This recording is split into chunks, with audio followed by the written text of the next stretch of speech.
Let me tell you about two people who both make $120,000 a year. On paper, they're in the exact same financial position. Same salary, same tax bracket, theoretically the same opportunities ahead of them. But in reality, their financial futures are completely different, and the only variable that matters is their age. One is 30 years old and just hit 120K. The other is 40 years old and just hit 120K. And I'm about to show you why the 30-year-old is probably going to retire a multimillionaire, while the 40-year-old is probably going to work until they're 70 and still stress about money.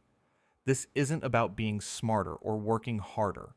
It's about math, time, and circumstances. And the difference is absolutely brutal. My name is Drew, and one of the hardest conversations I have with people is explaining why starting late, even if you eventually earn good money, puts you at such a massive disadvantage that you might never catch up. If you're approaching or past 40 and wondering why building wealth feels so much harder than you thought it would, or if you're in your 20s or 30s and need motivation to start now, make sure to subscribe and hit that like button. Because what I'm about to show you might be uncomfortable, but it could also change the entire trajectory of your financial life. Let's start with the most obvious difference: time. The 30-year-old making 120K has 35 years until traditional retirement age. The 40-year-old has 25 years. That's 10 fewer years to save and invest, which doesn't sound that dramatic until you understand how compound interest works. Those 10 years aren't just 10 extra years of contributions. They're the 10 most powerful years, because they're at the end of the compounding curve when your money is growing the fastest. Let me show you the actual math, because I think seeing the numbers is the only way to really understand how devastating this is. Let's say both people decide to invest $2,000 a month, which is roughly 20% of their gross income. That's aggressive, but achievable at 120K. The 30-year-old invests $2,000 a month from age 30 to 65. At an 8% annual return, they'll have about $5.7 million at retirement. The 40-year-old invests the same $2,000 a month from age 40 to 65. Same contribution, same return. They'll have about $1.8 million at retirement. Look at that difference. $5.7 million versus $1.8 million. The 30-year-old ends up with more than 3 times as much money, and they only contributed for 10 extra years. How is that possible? It's because of those final 10 years of compounding. From age 55 to 65, the 30-year-old's investments are growing not just from their contributions, but from 25 years of accumulated compound interest. Their money is making so much money that their contributions almost don't matter anymore. Meanwhile, the 40-year-old is just hitting their stride at age 55. They're still in the phase where their contributions matter more than their returns. They missed the exponential growth phase entirely. And here's what makes this even more brutal. The 30-year-old contributed $840,000 total over 35 years. The 40-year-old contributed $600,000 total over 25 years. So the 30-year-old only contributed $240,000 more, but they ended up with $3.9 million more. That extra $240,000 in contributions turned into an extra $3.9 million in wealth. That's a 16x return on those extra 10 years of contributions. This is why starting early matters so much. It's not just about having more time. It's about capturing the exponential growth phase of compound interest that only happens after decades of consistent investing. But that's just the mathematical advantage. The real-world difference is actually even more dramatic because of lifestyle circumstances. Let's talk about what life typically looks like for someone making 120K at age 30 versus age 40, because this is where theory meets reality and things get really interesting. The 30-year-old making 120K is probably single or recently married with no kids yet. Their lifestyle hasn't had time to inflate much. Maybe they're still in a modest apartment or a starter home. They're driving a reasonable car that's a few years old. They're used to living on less because they were probably making 60K or 70K just a few years ago. Their friends are in similar life stages, so there's not huge social pressure to spend on expensive things. They have flexibility. They can choose to keep their expenses low because they don't have major obligations yet. If they're smart, they can maintain a lifestyle that costs 50K or 60K a year and invest the rest. That means they could be investing 40K to 50K a year, or even more if they're really aggressive about it. Now let's look at the 40-year-old making 120K. This person probably has a spouse and kids, maybe 2 kids, one in middle school and one in elementary school. They're not living in a modest apartment. They're in a house in a good school district, because that's what you do when you have kids. Their mortgage or rent is probably $20,500 to $30,500 a month. They're driving a relatively new car, maybe even 2 cars because they need reliable transportation for the family. They've had 10 more years for lifestyle inflation to set in, so they're used to spending more on everything. Nicer clothes, better restaurants, annual family vacations that cost real money. Their friends are other families with kids, and there's constant social pressure to keep up. Travel sports for the kids, music lessons, tutoring, all these expenses that feel non-negotiable when you're a parent. College is looming in the not-too-distant future, and they're starting to panic about how they're going to pay for it.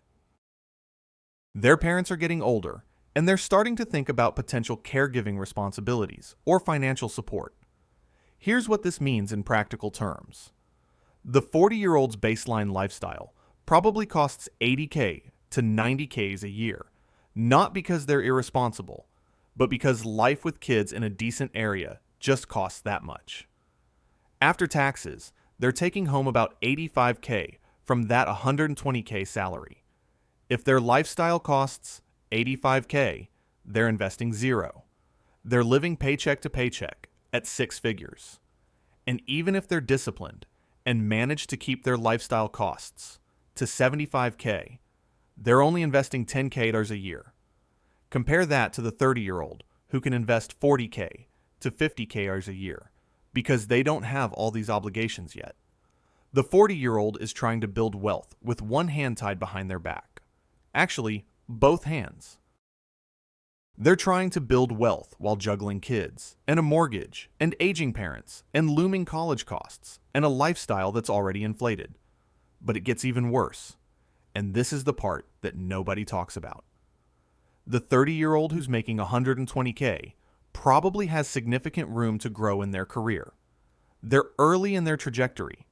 They might be making 150K, or 180K, or even 200K plus by the time they're 40. Their income is likely to increase substantially over the next decade. The 40-year-old making 120K might be close to their ceiling. They've been working for 15 to 20 years. If they were going to be a high earner, they probably would be by now. Sure, they might get to 140K or 150K over the next few years through cost of living adjustments and small raises, but they're unlikely to see the kind of dramatic income growth that happens in your 30s. And even if they do increase their income significantly, every extra dollar they earn is probably going to get absorbed by increased lifestyle costs. College tuition, helping kids with their first car, maybe supporting aging parents, covering increased healthcare costs as they get older. The 30-year-old who increases their income from 120K to 180K can direct a huge chunk of that extra 60K toward investments because their lifestyle hasn't had to expand. The 40-year-old who increases their income from 120K to 150K will probably see that entire 30K increase absorbed by life expenses they couldn't avoid. This creates a compounding effect, no pun intended, where the person who started saving early not only has more time for their investments to grow, but they also have more money to invest because their income is growing while their lifestyle costs remain relatively stable.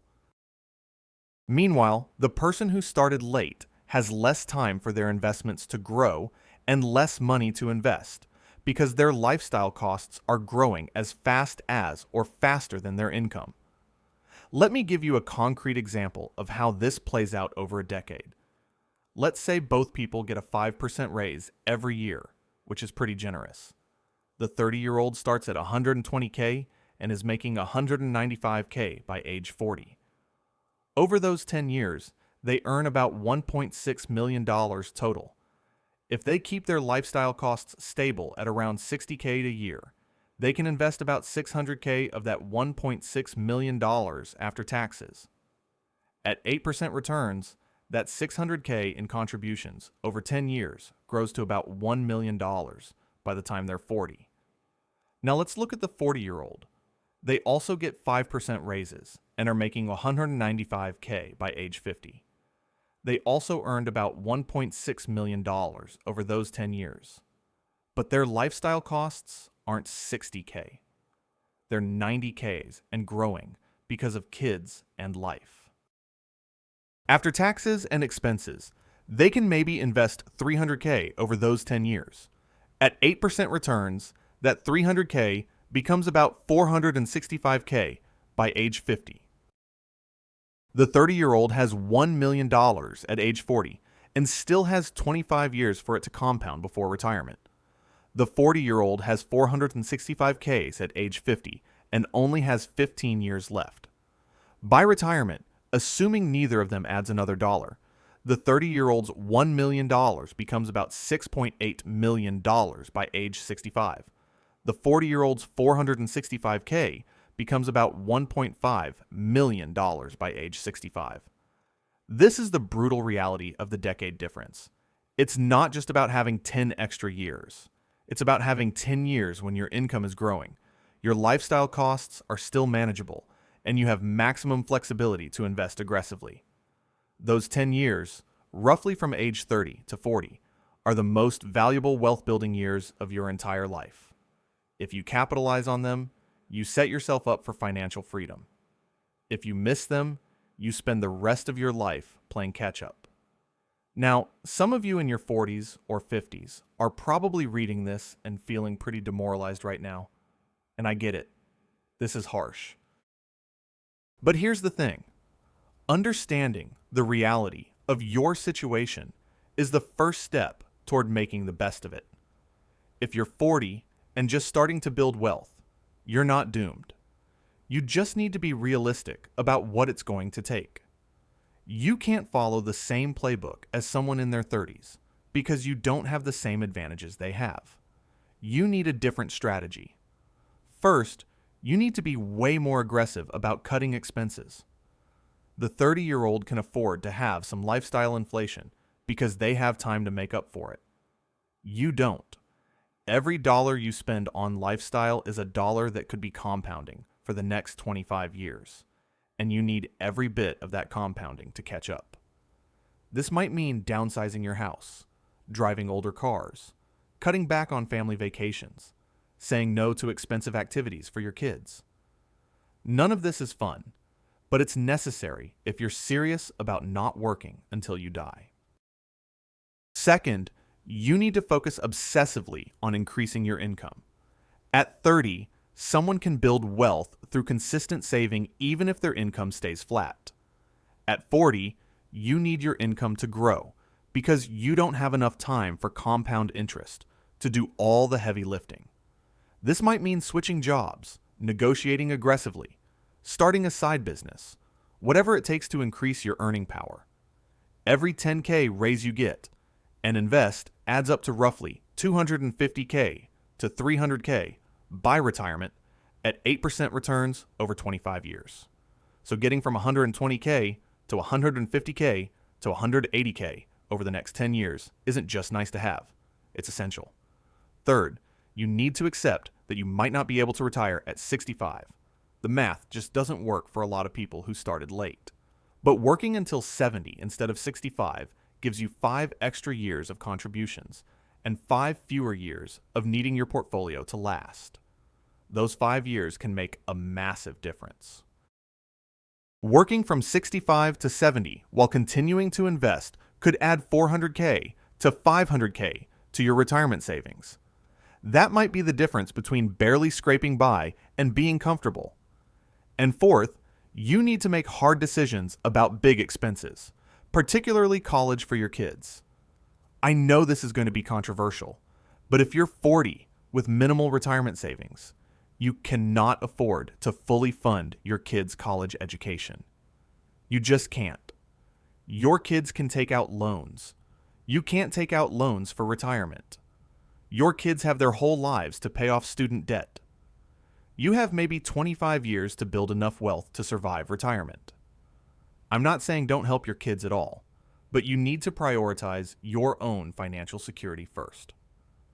This is the oxygen mask principle from airplanes. You put yours on first before helping others. A lot of people in their 40s and 50s sacrifice their retirement security to pay for their kids' college, and then those same kids end up having to financially support their broke parents in old age. Everybody loses in that scenario. Now, let's talk about the 30-year-old's advantages beyond just time and compounding. The psychological advantage is enormous.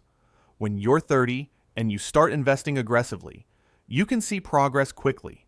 You invest for 2 or 3 years and suddenly you have 100K or 150K.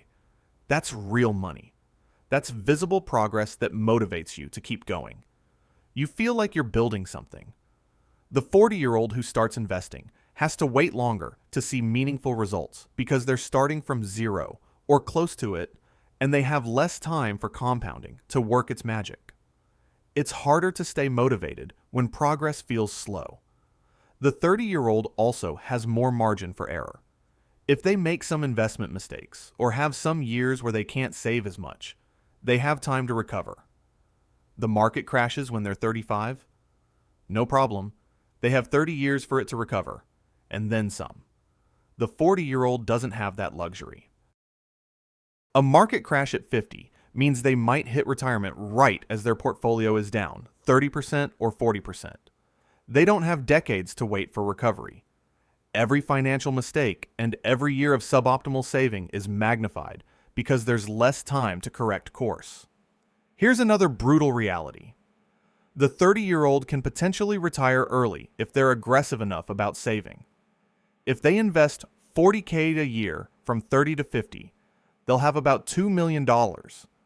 That might be enough to retire on at 50 if they're willing to live modestly. The 40-year-old making the same moves from 40 to 60 will have about $980K. That's not enough to retire on. They're locked into working whether they want to or not. The early start doesn't just make retirement comfortable, it makes early retirement possible. That's an entirely different level of freedom and life optionality. There's also the career flexibility angle.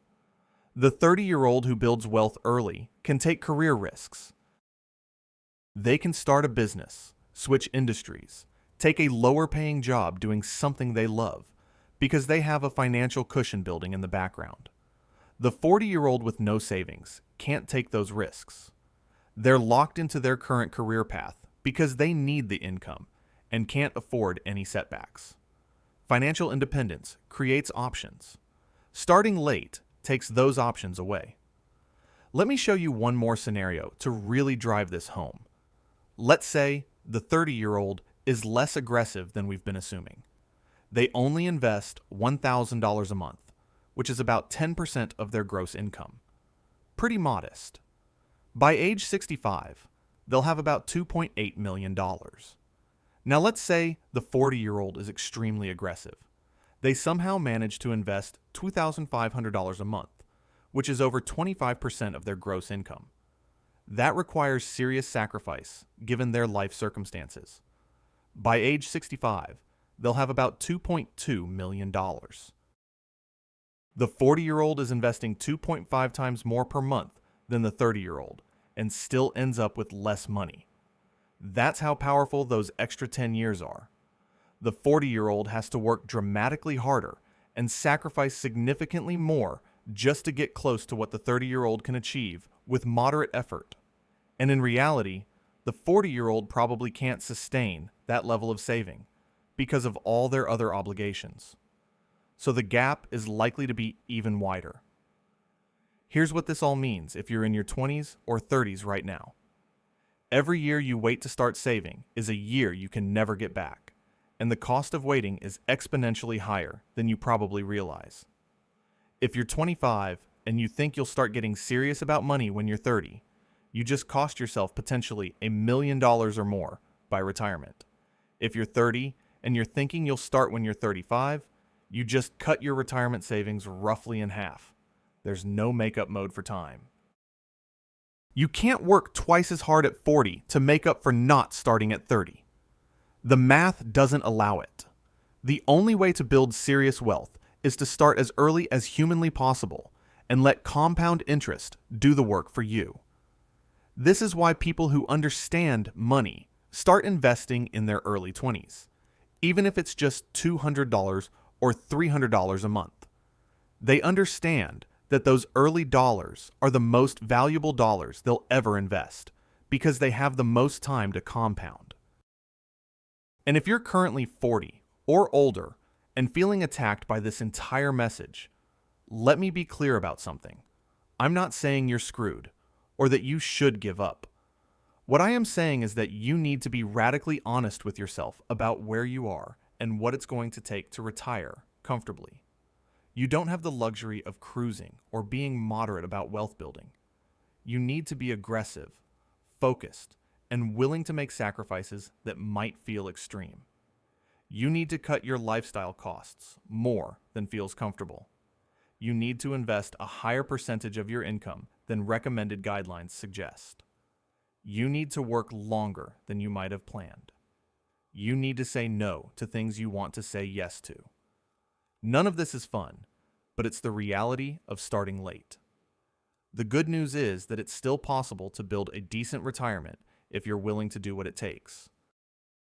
You won't end up with the $5 million that the person who started at 30 has, but you can still get to $1.5 million or $2 million if you're aggressive enough, and that's enough to retire on if you're smart about it. The bottom line is this: making $120K at 30 versus making $120K at 40 is not the same thing at all. They look the same on a pay stub, but they're completely different financial situations. The 30-year-old has time, flexibility, and the full power of compound interest on their side. The 40-year-old is fighting against time, obligations, and the reality that they've already missed the most valuable wealth-building decade of their life. This isn't meant to make anyone feel bad. It's meant to wake people up. If you're young, start now. Even if it's just a small amount. Even if you think you'll make more money later and can catch up then, you can't catch up. The math doesn't work.